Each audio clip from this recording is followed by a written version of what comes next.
Um, Great. Well, welcome everyone. It's a real pleasure to be able to say hello from the Blackwell Hall here in the Weston Library, and it's a particular pleasure to be able to welcome you on this very exciting launch of our new digital scholarship at Oxford initiative.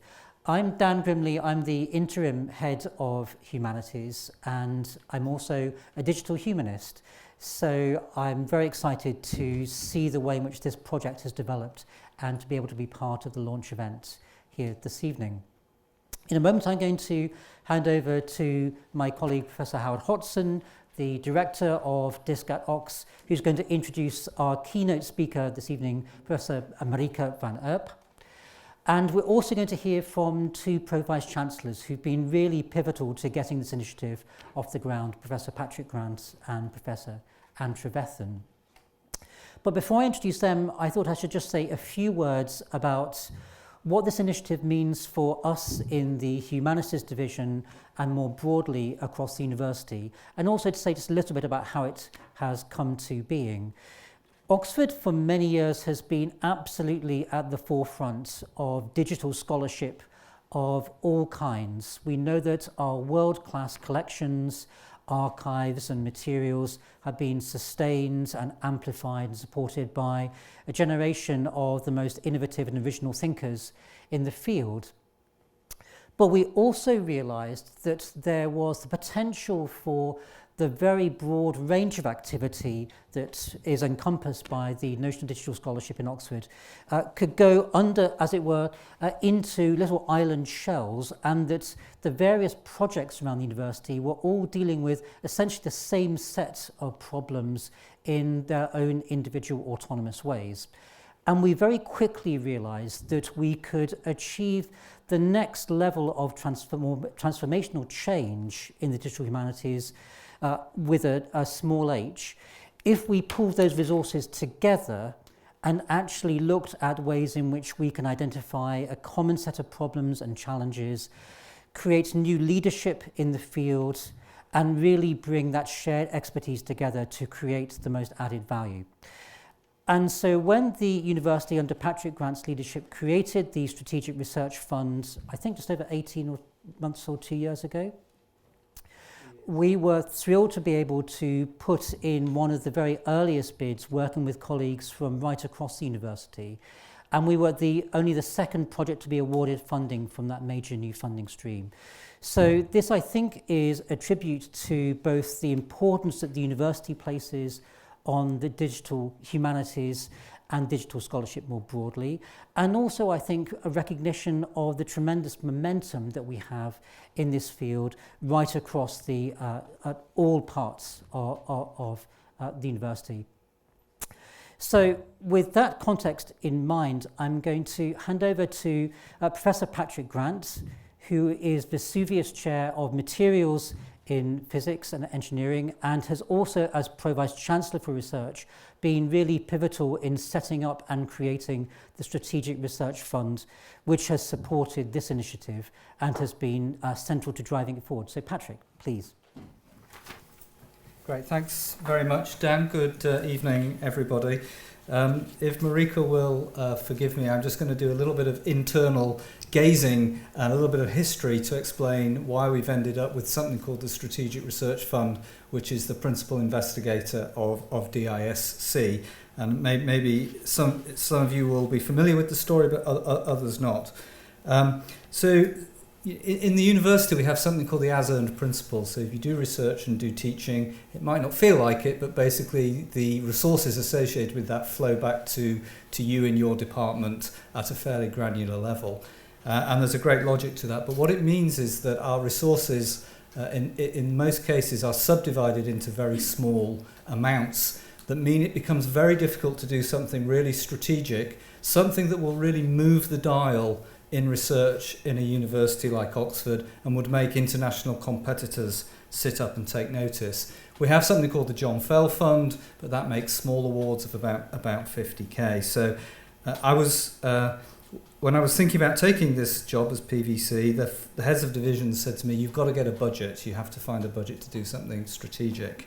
Of course, they didn't have any money, and there wasn't any spare money in the university. But so we sort of came up with the idea of taking the proceeds of our innovation activities, those downstream activities where we set up companies or we license out our intellectual property.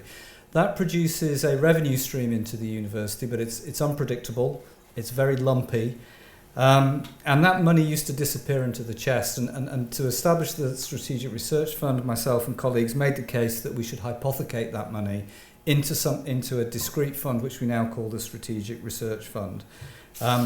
That was capped. We could never have more than 25 million in the fund at any time. That sounds like a lot of money, and I was thinking if we don't do a no profit deal on the vaccine, we might get to 25 million, but unfortunately we're not making any money on the vaccine. But we do make money on other things, and so the Strategic Research Fund has grown, and that's allowed us to invest. And I think it comes, although we sort of started with being pragmatic to start with, we actually ended up with something rather fundamental by way of a vision, which is that our research, the downstream benefits and fruits of that research, we can realise that, monetize it and invest it back into our fundamental research, available to all 4 divisions to do the research that we believe needs to happen, even if our traditional funders don't want to fund it. It's the things that we want to do for ourselves. The principles of the Strategic Research Fund is that it is an investment fund. It does not fund research projects. This has been one of the hardest messages to get across. Research projects typically start, they hire a bunch of people, they do some great stuff, and the people leave and do something else. Here we want to invest in people who will stay. So one of the most important aspects of the Strategic Research Fund is it requires departments and divisions to co-invest by picking up the positions at the end of the programme to be permanent jobs. So there should be a net increase in our research capacity by the end of the investment, and we should have a research capacity which has grown in strategic areas. So this is not for business as usual. It's also really important that we have someone who is responsible for the programme, the director, and I look very carefully at the proposals to make sure that the director has a group of people who are prepared to be directed, which is not always the case in this great institution. So, there is a degree of getting together people who are prepared to give up a little bit of their personal independence to work together for something really big, something really different that we can't fund any different way. So Howard, the spotlight will be on you in the coming months. So congratulations to DISC. Well done for resisting putting on the O on the end of that.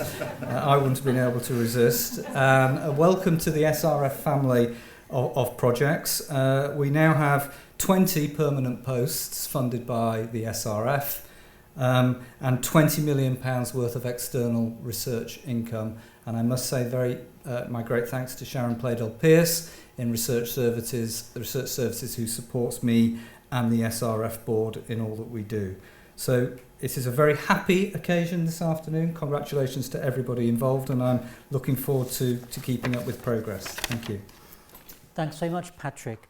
So I then want to hand the microphone over to Patrick's colleague, Professor Anne Trefethen, who is Professor of Scientific Computing, but also Pro-Vice-Chancellor for People, Gardens, Libraries and Museums. And Anne was the inaugural director of the Oxford E-Research Centre, which I have to say is one of my favourite places in the university. So I cannot imagine anyone better placed to talk about the benefits which digital scholarship can bring than Anne. Thank you very much, and I'm really delighted to hear that you're enjoying OERC, the Oxford E-Research Centre. And I'm delighted to be here, so thank you for inviting me and for including me in this event this evening. It really is great to see. So, as you have alluded, there's been a long history of digital humanities in Oxford, and I thought I'd take this opportunity just to cast our memories back a little, well, in fact, it's before my time, so there will be some people here for whom this is in their memory, but not necessarily mine. Because Oxford has been leading in digital humanities since the 1970s, when under Susan Hockey, who was an Egyptologist and who was worked with computers on language analysis, realised that humanities scholars needed support with this type of technology, and set up the Oxford Text Archive, which is still in existence and is still an important archive. At that time, it was a repository for people to deposit their texts that had been saved, and then for them to be redistributed. And it turned into work on the preservation for e-text, so a really important area. From that, the Centre of Humanities Computing was born in the 1980s, and that became the main role of that centre, was where a humanities scholar could get advice on IT and on computing and on technologies, and helping them to create research proposals, to be able to write that technical aspect to their research proposals to help them. But it's really interesting. So that was a physical room in Banbury Road, and it had a collection of things called CDs, on which materials were kept and shared. So rather different from where we are now, but a great foundation. And during that period, just to show the entrepreneurship of the university in on digital aspects, they sold the Oxford Concordance programme, which was an in-house piece of software that was developed, and you can read all about it on Wikipedia in terms of, so it was globally used for quantitative analysis of text. And the Centre of Humanities Computing grew and eventually became the Humanities Computing Unit within the Oxford University Computer Services, which was a really leading edge thing to have. So there was a whole team at that time under Lou Bernard. Some of you will know Lou for his work in this area. And again, it had a team of developers helping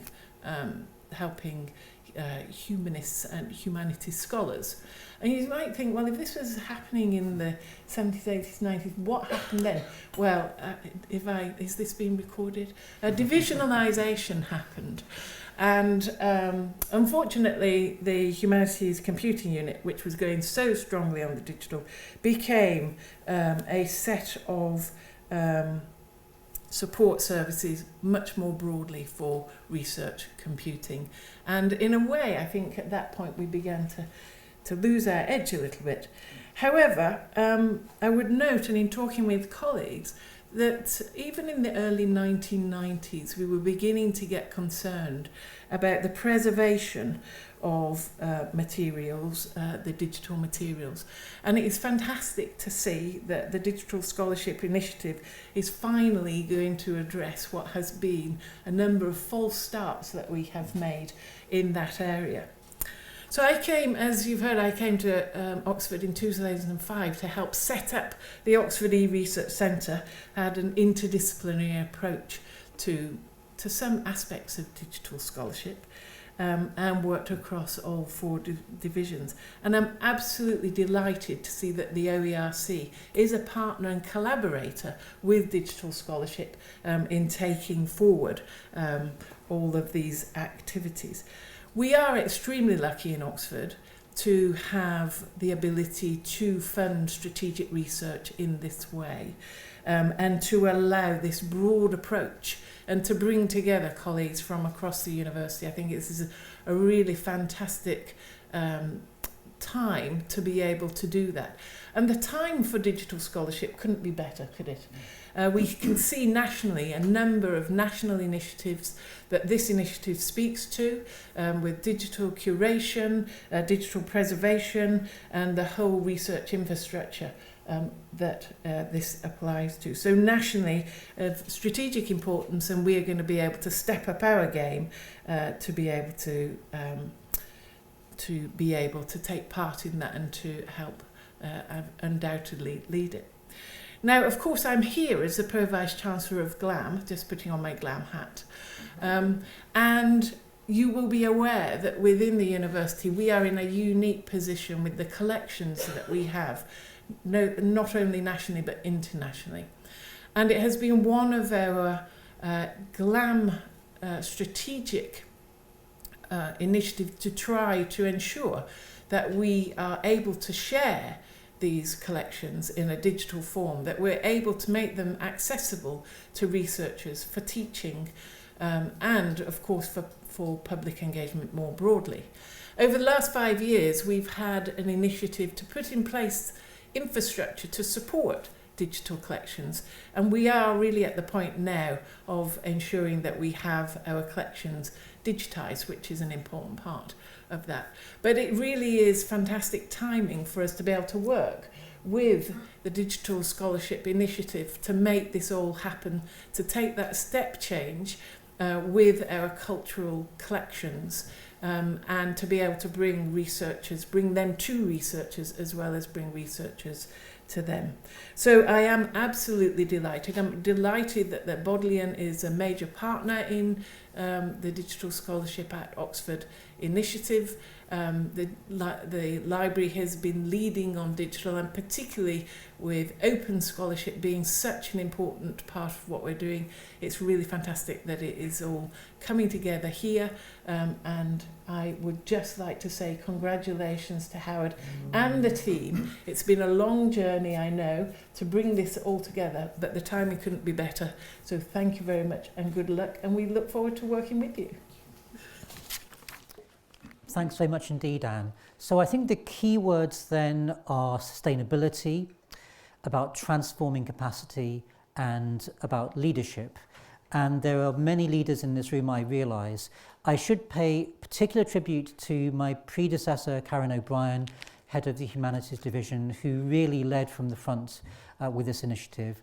And I also want to thank Andrew Fairweather-Tall and Megan Gooch, who did a lot of the hard work on getting that application together and really got it through for us. So thank you to all of you.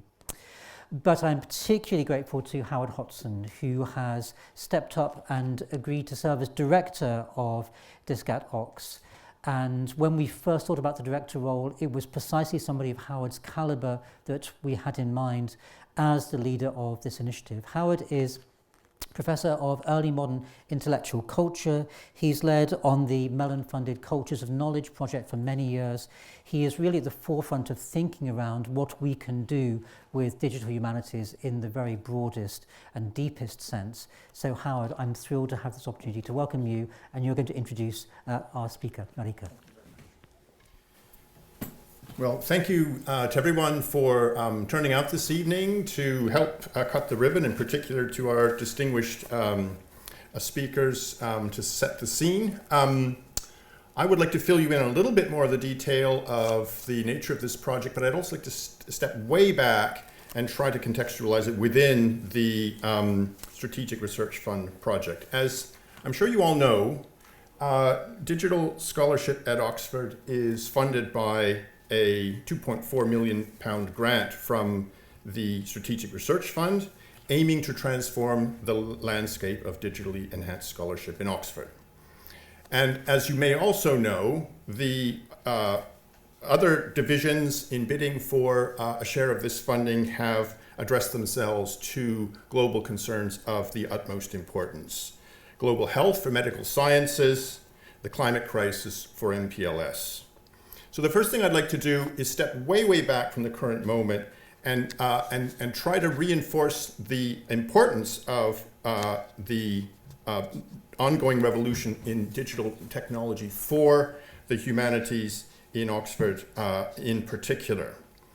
And I've put up this little montage here because I think it represents something of the special challenge posed by digital technology in the humanities, which differentiates it from the social sciences and, of course, the physical life sciences, medical sciences, and so The humanities are not, of course, typically grounded in quantitative methods, as the sciences typically are.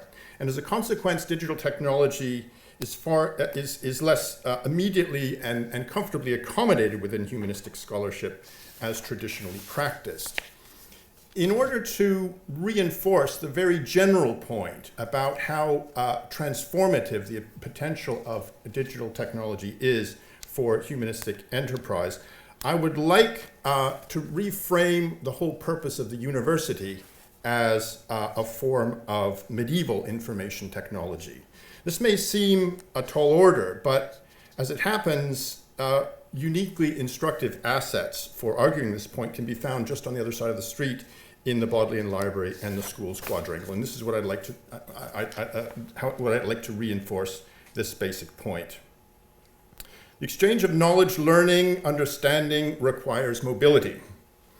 And students and teachers from all over Europe, from the very dawn of the first universities, were therefore forced to undertake perilous travel from one place to another and protracted periods of residency amongst strangers in distant cities. Many of the most distinctive features of the university, including the most traditional characteristics of this university, are in fact parts of a comprehensive solution to this problem of intellectual exchange. And Oxford, I think, illustrates the nature of this comprehensive solution perhaps better than anywhere else. Sorry, I'm hitting the wrong button here.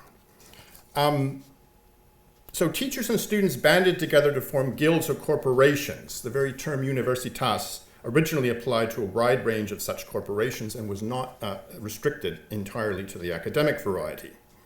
The status of the university as a separate, self-governing universitas is nowhere better represented than in Convocation House.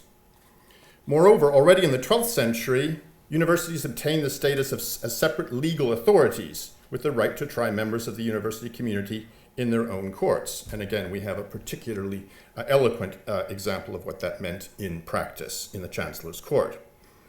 Because they were under the separate legal regime, the academic community distinguished itself from the townsfolk amongst which they lived, hence the distinctive dress which can still be seen on the streets of Oxford today.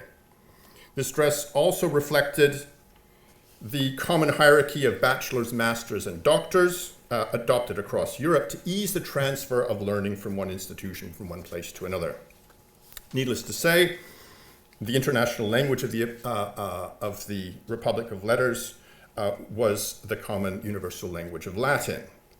They also taught an essentially common curriculum, a curriculum set in stone hundreds of years ago and nowhere more clearly than the school's quadrangle. And in fact, as I'm sure you all know, the whole curriculum of the university is mapped out in that piece of infrastructure. Now, personally, I would not hesitate to describe all of this as information technology.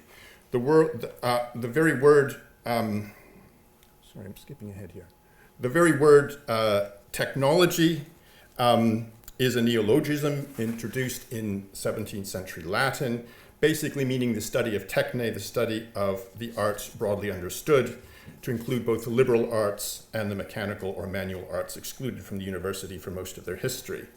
And if we were to look further into the etymology, I think the idea would be even clearer that technology is central to what the universities have always set up to do. And partly as a consequence of this, the university was also exceptionally receptive to further stages of communication technology as they washed over Europe and the wider world. And of course, we are meeting here within one of the most extraordinary manifestations of that.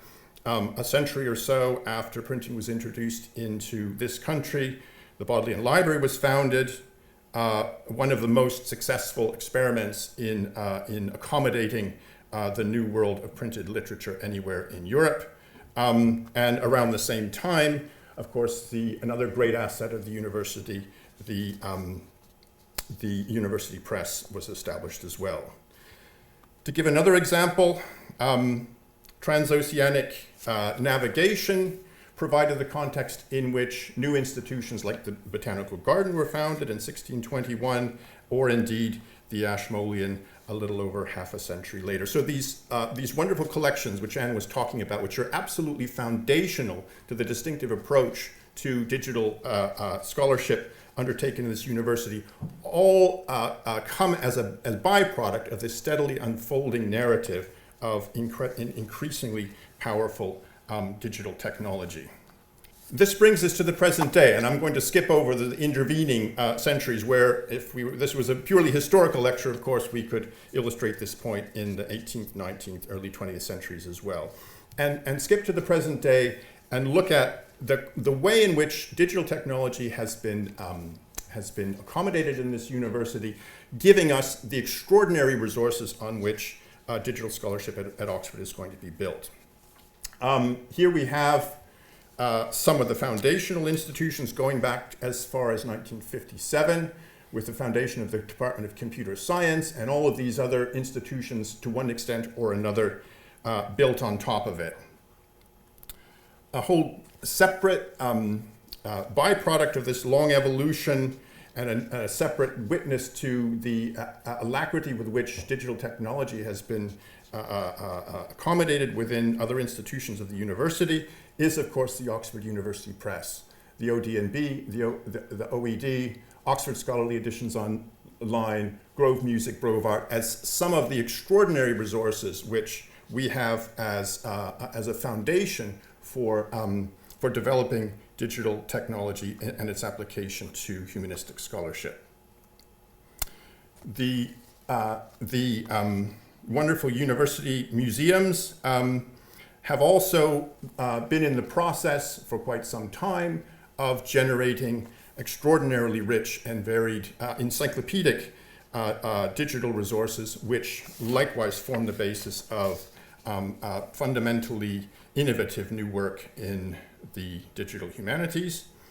And throughout the humanities division, and indeed beyond it, we've seen this accelerating proliferation of myriad different individual research projects, all, as it were, growing from the ground up with little in the way of central coordination. This is just a representative sample of the currently operational digital humanities projects being pursued at the university at the moment. So this gives us some impression of the really extraordinarily rich, perhaps uniquely rich resources within the university community, awaiting the full exploitation by a coordinated community of practitioners of digital scholarship. And this is where the specific mission of DISC comes into the frame. DISC's ultimate goal is to place this huge range of additional assets and initiatives on an increasingly coherent, mutually supportive, convergent, and sustainable footing. This will involve systematically exploring opportunities for collaboration between partners in and outside the humanities division, creating a stable team of experts in digital product design and development, available for consultation and collaboration on new projects and old, and building infrastructure to support multiple research projects, beginning with the Sustainable Digital Scholarship Service. Capacity building is the second main heading under which our activities will be organized. To achieve this goal of convergence and collaboration, DISC will help to assemble and support a rich range of teaching and training options for all levels of the university community. A new Master of Science degree in digital scholarship will build on the success of the Digital Humanities Summer School and complement training options provided by IT services, the Bodleian libraries, and elsewhere. And DISC will also help catalyze new research through funded research calls and visiting fellowships. The third heading under which our activities will be organized might be community building or communication. This will be achieved by supporting academic and public events, nurturing strategic relationships, showcasing projects nationally and internationally. So we have a fantastic range of digital assets and projects and capabilities. And the really crucial point is what's required here is a patient process of negotiation, of diplomacy, bringing this broad and diverse community of independent projects together in more mutually beneficial ways. And this is part of the reason why we have invited Marieke van Erp here as a keynote lecturer to give us an example of the kind of work which results from that kind of consensus-building collaborative product. Marieke is the leader of the Digital Humanities Research Lab at the KNAW, that is to say the Dutch Royal Academy of Sciences. The Humanities Cluster is a union of 3 separate institutes devoted to the study of history of knowledge, history of literature in the Netherlands, ethnography, linguistics, and global labor history. It's a national research center which reaches out to national heritage institutions like the Rijksmuseum and the National Library. And this is where the work she and her team are doing is particularly exemplary of our aspirations in Oxford. As you will see, her presentation hinges on a triangle of resources and capabilities involving scholarship, IT, and museums, very similar to the basic situation here in Oxford. Moreover, her particular focus on artificial intelligence mirrors the centrality of AI and ethics to the Schwarzman Center, which has provided some of the impetus for the consolidation of our own work in this field. So as I think you will see, what we're going to see here is as an example of the kind of work which we hope will be produced and the kind of resonance it may have throughout the university once we have consolidated all of these resources here and learn lessons in partnership with national and international institutions. Thank you so much for coming, Marieke, and giving us a glimpse of the future. Oh. Just set up here. Thank you so much. Thanks to the technical staff for making this happen, and also thank you for inviting me. Congratulations as well. I'm super excited to see this initiative and how it was very kind in his introduction, but we definitely haven't solved it yet. So I'm really hoping that we'll have a sort of mutual beneficial relationship here in exchanging research problems and our solutions to it. And I think it's super important that these things are happening because AI is becoming more and more important in our daily lives, and I do think that it's too important to just leave it to the computer scientists. The reason why is, I mean, if you keep, read the news, you'd regularly see some of these AI fails. So in 2016, it was Microsoft's chatbot that was supposed to learn from Twitter to become a nice conversationalist. It actually became a raging racist in just a couple of hours. Amazon in 2018 thought it was a nice idea to start using AI to sift through all the CVs they received. If you don't have a very diverse workforce to begin with, and you put those CVs into your AI system, and AI is just machine learning, is just statistics, you're not going to get a more diverse workforce out of that either. And only recently, it's kind of ironic. 2 weeks ago, not even 2 weeks ago, there was this tool released, Ask Delphi, and it actually was supposed to be trained on this database of sort of ethical values, but I guess it had some very curious ethical values. You might think, we're in a library here, why is she talking about the internet? Well, in our collections, it's not all just rainbows and unicorns either. These collections, built up over decades, if not centuries, they contain records from the time when we were colonizers, when we had a very different relationship to people on the other side of the world. They contain records about society when we still had different ideas about the role of women, or who you could have a relationship with. Now, of course, and so actually I'm a computational linguist, so I'm going to be talking mostly about the language that is, that expresses these ideas. But it's also in the objects we've collected, but I'll leave that to the side for now. GLAMs are aware of this, of course. So Rijksmuseum, for example, has had a terminology working group since 2015, really trying to make the language, on their displays more inclusive, more diverse, less hurtful in cases where it is hurtful. The National Museum for World Cultures, one of the partners we work with, has a wonderful, wonderful guide to word choices. It's unfinished. There's new versions coming out. We're actually also turning it into linked data. Currently, it's Dutch and English. Translations are also underway. And it really gives you a sort of a little insight in, like, here's a term that is maybe quite common in some of these collections. Maybe we want to rethink how we're using it. It also provides some alternatives, if possible, on potential other terms you could use. And a lot of this is usually happening behind the scenes. Sometimes it makes the news, like when Amsterdam Museum basically publicly put out an announcement saying we're not using the term Golden Age anymore. That refers to the 17th century in the Netherlands, the long 17th century, with the rise of the Dutch East India Company. Very prosperous time for a lot of people in the Netherlands, basically literally changing the face of Amsterdam. But it would be an understatement to say that it was unpleasant for some people. It was also really not a golden age for a lot of people.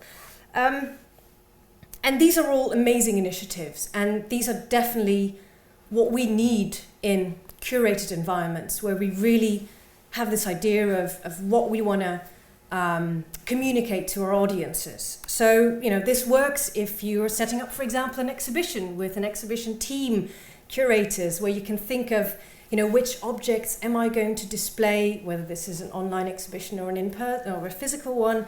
Provide the context to these objects, rethink the text on the little placards that go with it. Maybe you want to use the original term that is in your collection description with an explanation. Maybe you want to use another term. But of course, we live in this amazing time where a lot of these collections are also being made available online, and I guess especially the past year and a half, this has actually been so amazing for researchers to have this literally at our fingertips when GLAMs were closed, at least in the Netherlands. Of course, GLAMs also know about this. This is part of the website for the Dutch National Archives. It says, look, on our website, in our records, you might find language that at some point was acceptable.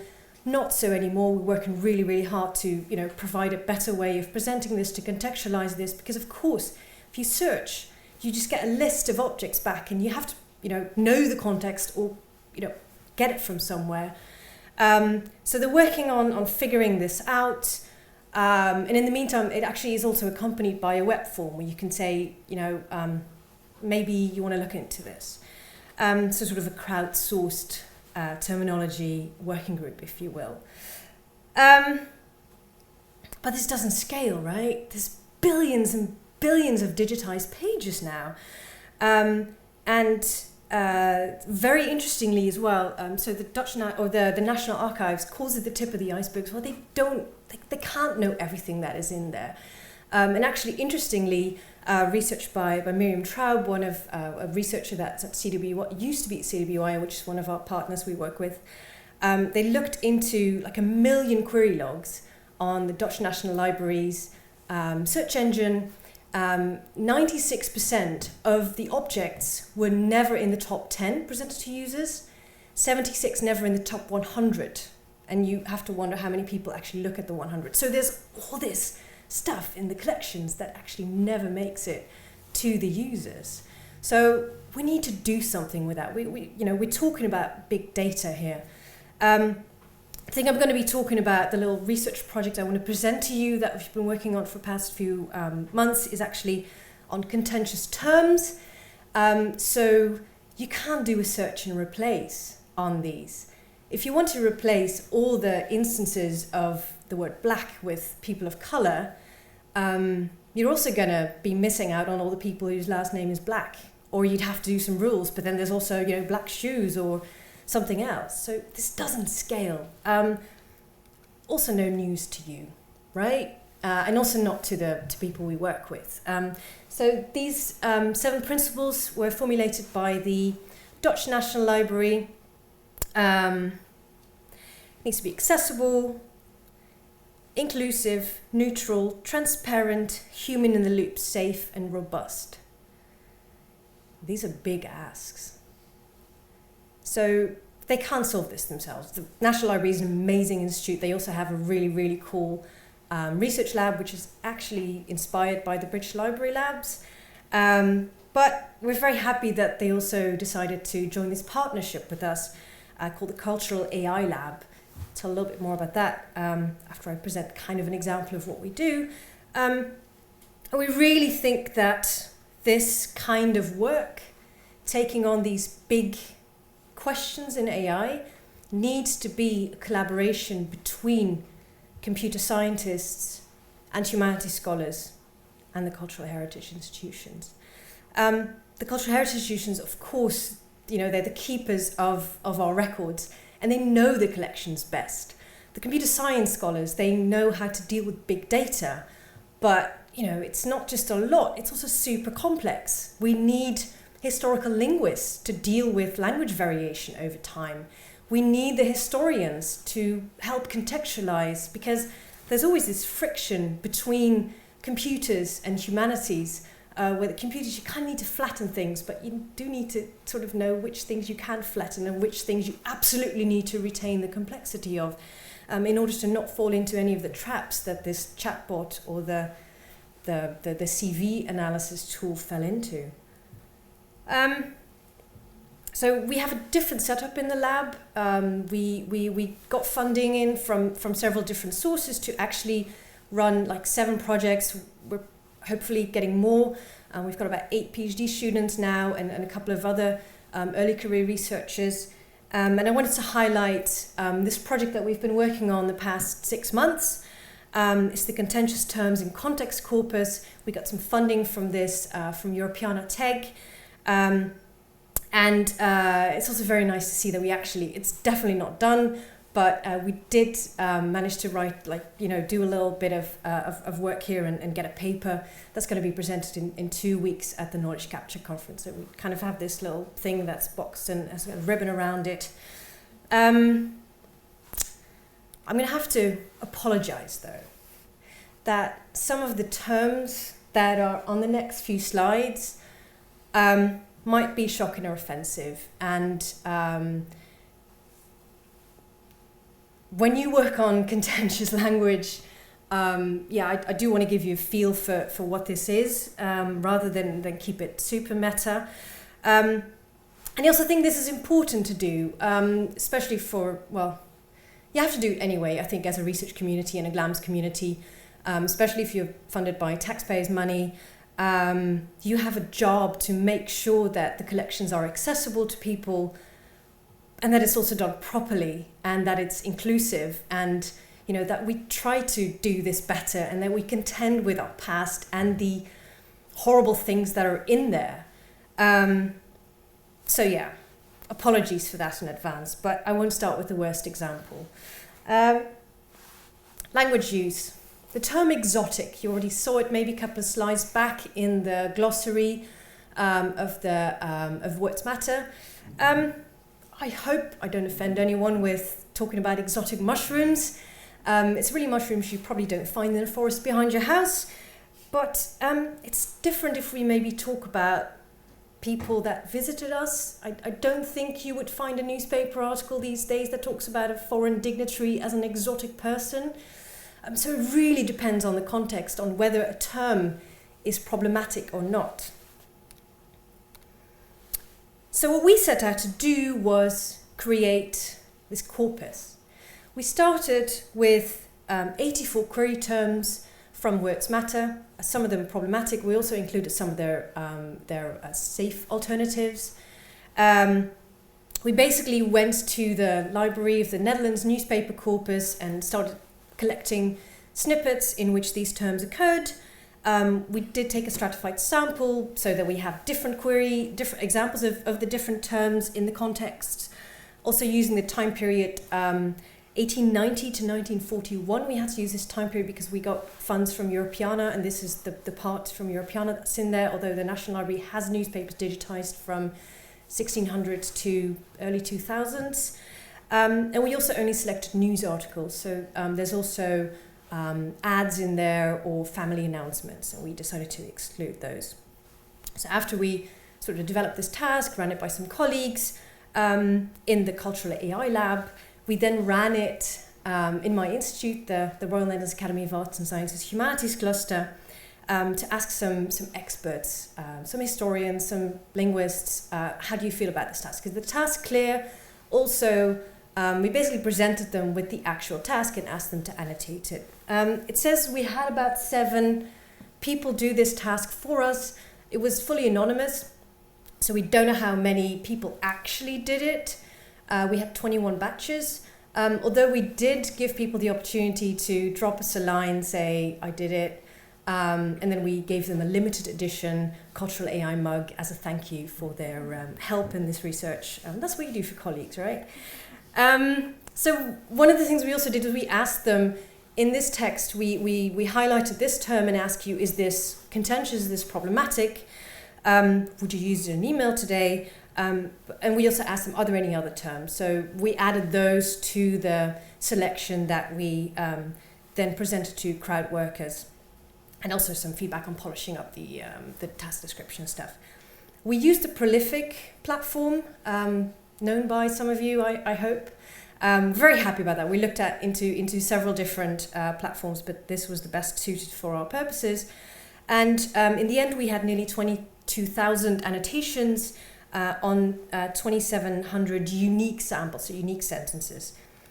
What that looks like, on the left-hand side, you see the actual Dutch text. I did provide the English translation for you here. The sentence in italics is the actual focus sentence. So that is what we want people to really focus on. And then the bold-face term is really the term that we're asking the question about. We had 7 or 8 annotators per sample, depends a little bit on whether the sample was also with the humanities, the colleagues data set, or only in the crowdsourced data set. And in this case, 4 people said it's contentious, I would not use this in an email today.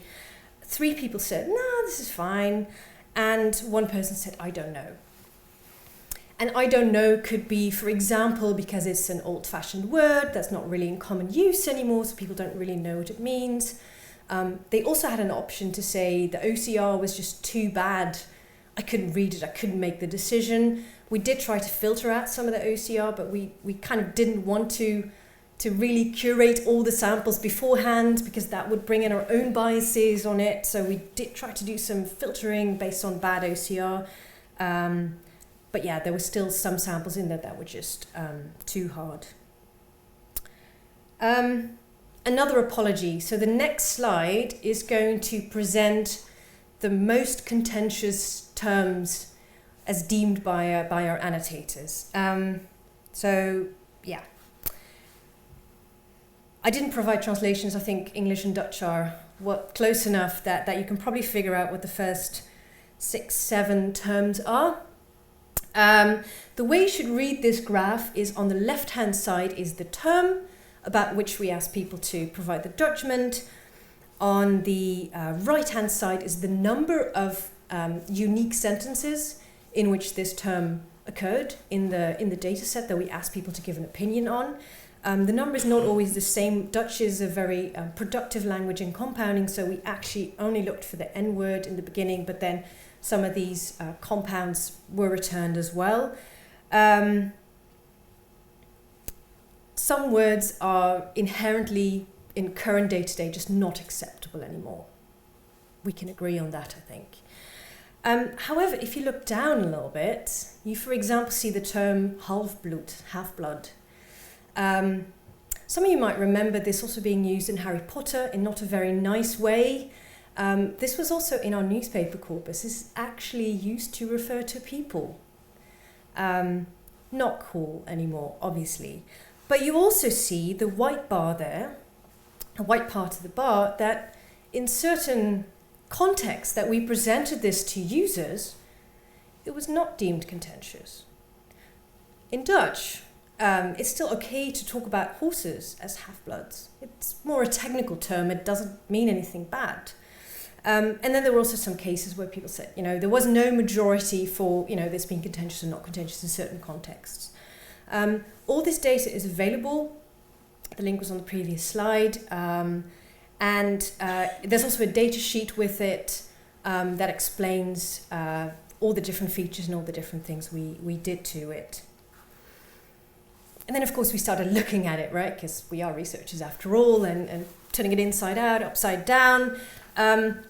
We do see that the interannotated agreements, so how often users agree with each other on whether something is contentious or not, is fairly low. There are just a lot of examples in here that are just sort of edge cases, and it is a difficult task. Because also, one of our researchers said that because you're sort of primed to look for contentious things, that almost every word you're kind of like, oh, is this actually bad? I never thought about that. So I guess it's also part of the process to sort of nudge people to think about it, which is very interesting. And it's a bit higher among experts than among crowd workers. When we did some analyses, we did find that as you filter on the control questions, so the question, we took a sample of terms that the experts or the humanities scholars were unanimous about. We added those as control questions. If you filter people on whether they got the control questions right, your interannotated agreement goes up a little bit. And we also looked at pairwise agreements with annotators. And that filters it out a little bit as well. All the annotations are in the dataset, anonymized, etc., for people to decide themselves which ones they want to use. Well, as I said, context is very necessary here. We also try to do an experiment, see if we could train a model to maybe detect contentious context and potentially other terms that weren't on our radar yet. Very tricky to do. Basically, what we did is we have a baseline, which is just a majority baseline, and also a model, which is logistic regression based on embeddings space. We did see sort of some markers. We also did some topic modeling, but it's inconclusive. So I think this is a research topic that's going to keep us busy, and I hope you'll join us in this. It's going to keep us busy for another while, but we feel very strongly about this, that this is quite important. And basically this kind of interplay between museums and between humanities scholars and AI researchers, that's basically where we think we need to go in order to not make digital humanities a one-way street. Very often kind of what you see is that there's a humanist who wants to use some technology, but then the knowledge about the complexity of the world and human products is not really fed back into the AI systems. So that's kind of what we try to achieve with this lab.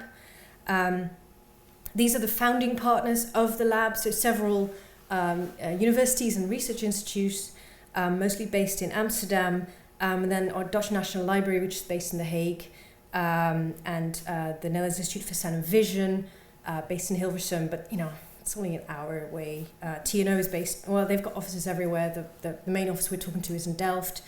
So different setup from what you have here, but the Netherlands is quite small, so in practice we're pretty close together, and it's very easy to sort of work together in this.